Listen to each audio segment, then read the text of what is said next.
lakukan untuk ngecek kas itu, kita lakukan case of name. Udah case of name, di perencanaan kita tulis, kita lakukan juga rollback. Kemudian kita lakukan misalnya ada posisi kas setara kas di bank.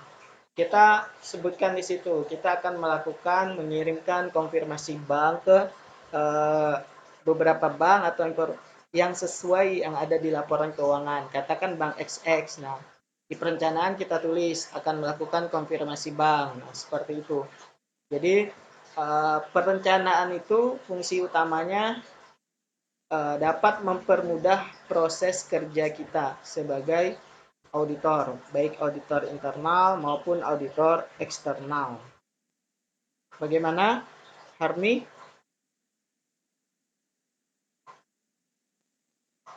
Ada nggak mahasiswanya? Kalau nggak ada, saya lanjutkan. Harni itu Pak, dia nggak bisa masuk. Oke, nggak apa-apa. Sistemnya error Pak. Ini dari Anggun Pratama, pertanyaannya mirip ya, mudah-mudahan udah terjawab. Isniatul Dewi Cahya juga pertanyaannya mirip, mudah-mudahan sudah terjawab. Nah,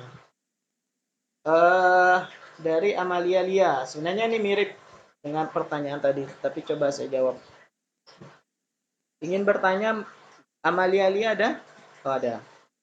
Ada Pak. Auditor membutuhkan pemahaman tentang industri klien. Sumber apa yang umumnya digunakan oleh auditor untuk mempelajari industri klien? Tadi saya bilang, kita memahami klien itu dapat mempermudah kita, terutama dalam penentuan risiko tadi, risiko audit. Kemudian tentang apa-apa yang akan kita lakukan akan juga lebih mudahnya. Makanya kita harus kenal klien kita itu seperti apa, bidang usahanya apa. Jadi kalau kita memeriksa itu, kalau kita udah baca dulu tentang klien, itu mudah kita untuk menentukannya step by stepnya. Kemudian sumber apa yang bisa kita peroleh. Nah, sumbernya kalau dia perusahaan besar, dia mesti punya sosial media, misalnya website atau apa. Nah, kita bisa cek dari website itu.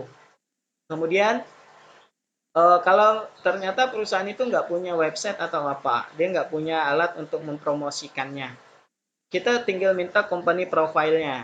Nah, dia pasti punya tuh company profile. Nah, kita pelajari di situ dulu. Nah, setelah kita tahu, setelah kita kenal, dan kita sudah mengestimasi resiko-resiko yang akan kita hadapi, nah barulah akan kita putuskan kita terima atau tidak perikatannya, kita terima atau tidak dari penawarannya. Nah, karena begitu, kalau kita sudah nilai resiko itu, bukan berarti kita akan tetap menerima ya pekerjaan itu, belum tentu.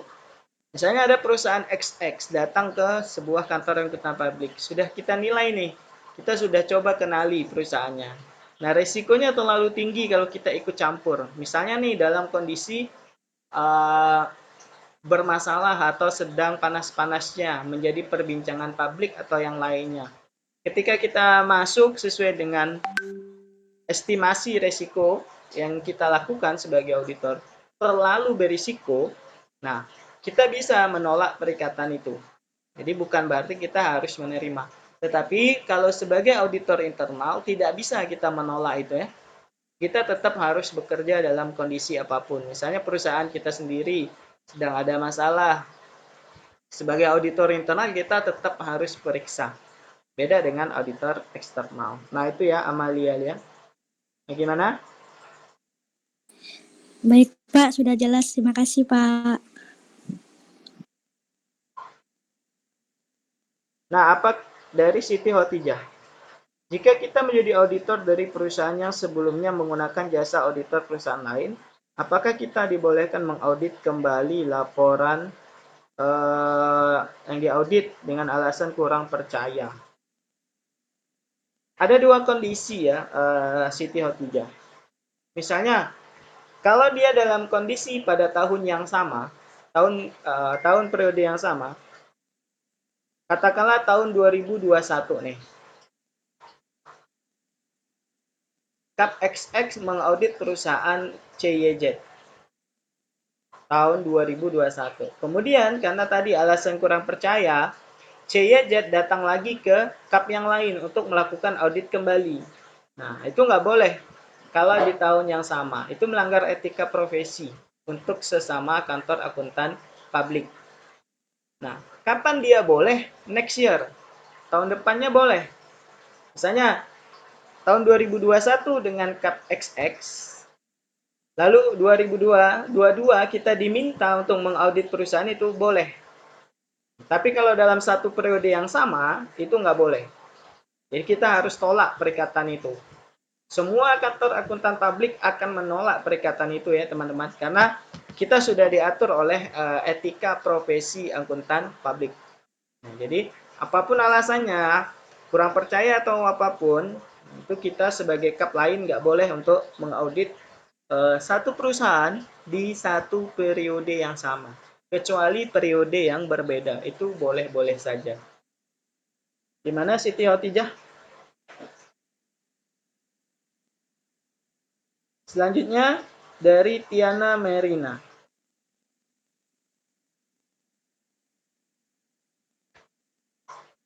Izin bertanya terkait contoh dari temuan dan konsekuensi dari proses audit yang mempengaruhi tingkat risiko usaha. Nah, temuan itu yang bisa mempengaruhi perusahaan itu kalau sifatnya signifikan. Kalau tidak, ya tidak. Paling dia hanya akan mempengaruhi tidak sampai pada penetapan pendapat. Kalau tidak signifikan. Misalnya kalau tidak signifikan itu apa? Oh, salah dalam pengkodean. Kemudian kebalik-balik dalam proses penginputan angka. Nah, itu kan tidak signifikan. Memang sistemnya yang error, bukan kitanya. Nah, bukan manusianya yang kerja. Misalnya seperti itu. Yang signifikan itu apa? Oh, misalnya ada penggelapan dana.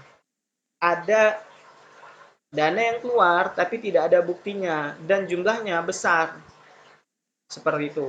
Atau ada penjualan aset tetap yang tanpa persetujuan. Nah, itu kan signifikan. Nah, dalam kondisi temuan yang signifikan itu dapat mempengaruhi opini dari auditor dan itu sangat dapat mempengaruhi kondisi apa itu atmosfer usaha si perusahaan itu.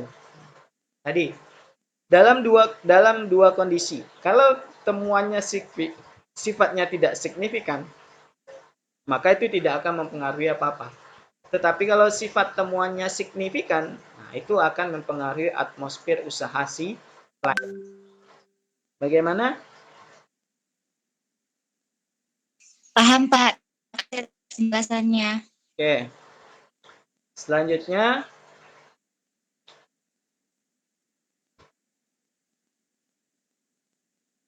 bagaimana agar seorang auditor mampu menciptakan efektivitas pada program audit? Nah, ini sangat dipengaruhi oleh pengalaman ya, teman-teman.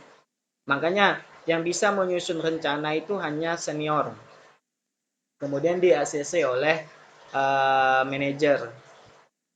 Tidak mungkin junior auditor yang bikin merencana karena dari segi pengalaman dia akan kurang. Tapi kalau yang menyusun itu senior auditor kemudian di PIC-kan oleh manajer, maka program audit yang kita susun itu akan lebih efektif dibanding kalau yang buatnya sendiri adalah junior auditor. Nah, kemudian pengetahuan juga berpengaruh kepada tingkat efektivitas kita. Semakin banyak kita berusaha untuk belajar tentang banyak hal, terutama tentang audit, dan semakin kita didorong untuk pengalaman-pengalaman kita dalam menghadapi berbagai klien, nah itu semakin menentukan tingkat efektivitas dari program audit yang kita susun. Bagaimana, Bari?